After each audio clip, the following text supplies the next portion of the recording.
چې کله نوجوان لاس اوچت کی او دی وی الله ما معاف کا او د سترګو نه اوښکې روانې شي الله په اسمانونو کې په فرشتو باندې فخر کوي. ای فرشتو زما دې بنده ته وګورئ تو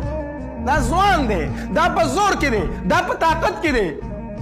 خو ماله جومات ته راغی زما کور ته راغی ما ته یې لاس اوچت کړه او جاړي ما ته ځکه ته پته شته دی چې د دې در نه ما سوا بل در د معاف کولو نشته. الله ډېر زیات خوشحالېږي چې کله نوجوان لاس اوچتوي او دی وایي الله ما معاف کا الله تبارک وتعالی په فرشتو باندې فخر کوي. کله چې نوجوان راشي او دی الله ته ودرېږي په مانځه باندې او دی چې سجدې ته لاړ شي او دا تندی په ځمکه باندې کېږدي الله په فرشتو فخر کوي. ای فرشتو تاسو خو وی چې دا انسان په فساد کوي دی به وراني کوي په ځمکه کې وګوره دا نوجوان دی دا په زور کې دی دا په حسن کې دی خو راغی او ما ته خپل مخ په خاورو کې ایښی دی. الله تبارک وتعالی ته د نوجوانۍ سجدې ډېر خوند ورکوي.